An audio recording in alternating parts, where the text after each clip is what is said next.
ప్రభువును రక్షకుడైన యేసు క్రీస్తు అతి శ్రేష్టమైన నామాన్ని బట్టి ఉదయకాల హోసన్న దైవ సందేశం అనే కార్యక్రమం వింటున్న దేవుని బిడ్డలను మీకు శుభం కలుగునగాక. అందరికీ వందనాలు.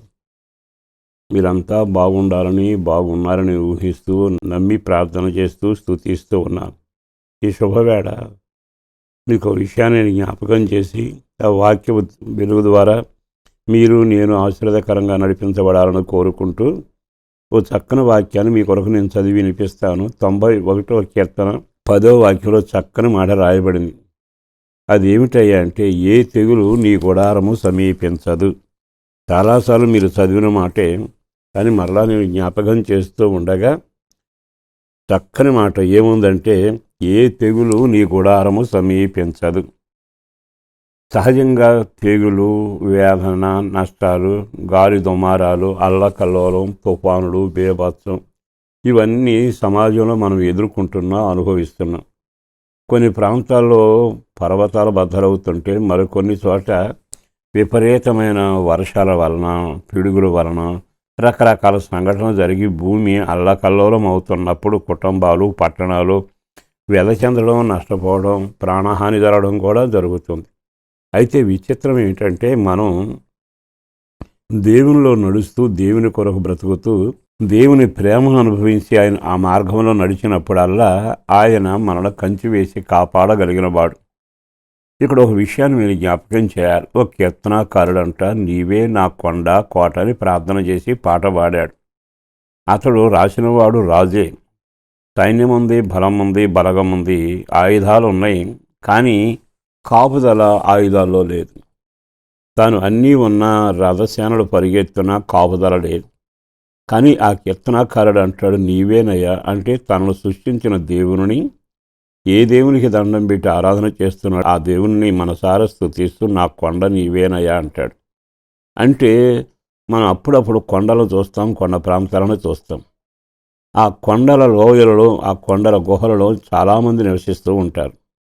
అలాంటి పరిస్థితుల్లో భయంకరమైన గాలి కానీ విపత్తులు కానీ ఊరేగుతాయి. కానీ చెట్లన్నీ కూలిపోయినా, సముద్రం పొంగిపోయినా వాళ్ళు మాత్రం నెమ్మదిగా ఉంటారు. కారణం ఏమిటంటే, అది కొండ కోటలాగా ఉండి వారిని కాపాడడం. మనం ఎప్పుడైతే మన పాపాలు ఒప్పుకొని యేసుక్రీస్తు రక్తం ద్వారా కడగబడి ఆయనని కోటగా చేసుకుని ఆయనే నా ఆరాధ్య చేయమని మనం ఆయనలో నివసిస్తాము, నివసించినప్పుడు ఆయన మనకట స్వస్థపరిచేవాడుగా గాక కొండలాగా కూడా ఉంటాడు, లేవనెత్తేవాడు గాక పోషించేవాడు కూడా ఉంటాడు. అంటే ఆయన కోటలాగా కొండలాగా ఉంటే తెగులు వస్తుంది, ఎగిరే బాణం వస్తుంది, తుఫానులు వస్తాయి, కానీ ఏది నీ గుడారాన్ని చేరదు. కారణం కొండలో నువ్వు దాచబడ్డావు, బండలో భద్రపరచబడ్డావు. ఎంత బాగుంది ఈ మాట. చాలాసార్లు మనం ఈ వాక్యాలు బైబిల్లో ఉంటాయిలే అని అనుకుంటాం. మనకి కొండ ఉంది గనక, అంటే ఆస్తి ఉంది గనక మనం చాలా వరకు అన్నిటినీ తాడుకుంటాం.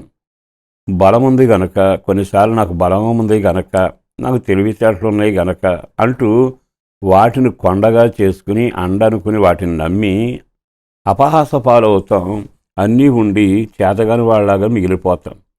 ఎందుకో పరిశుద్ధాత్మ దేవుడు నిన్ను నన్ను చూచి మాట్లాడిన మాటను బట్టి తెగులు రాని, సమస్యలు రాని, తుఫానులు రాని, నష్టాలు రాని, వడదెబ్బలు కొడుతూ వడగళ్ళు పడుతూ ఉన్నా నీకు నెమ్మది కలగాలంటే ఆయన కోటగా చేసుకుని ఆయనలో నీవు నివసిస్తే భద్రతగా ఉంటుంది. ఆయన అన్నాడు కదా, నా చేతి నీడలో నేను కప్పి పెడతాను అని. అంటే ఆయన చేతి నీడ ఎంత బలమైంది. ఆయనే మన కొండగా ఉంటే సృష్టికర్త కదా ఆయన. సముద్రం ఆయన సృష్టి, తుఫానులు ఈ బీభత్సం అంతా లోకంలో జరుగుతున్నాయి, కానీ సృష్టికర్త చెయ్యే మన మీద ఉంటే, ఆయనే మనకు అండగా కొండలాగా ఉంటే అది ఎంత దీవెనకరం. కనుక ఈ శుభవేళ ఇప్పటికే మీరు చాలా దెబ్బలు తిని ఉంటారు, నష్టపోయి ఉంటారు, కన్నీళ్ళలో మిగిలిపోయి ఉంటారు, ఆశీవుండి అనిపించలేకపోయి ఉండొచ్చు, సొమ్ముండి కార్యాలు జరగకపోవచ్చు.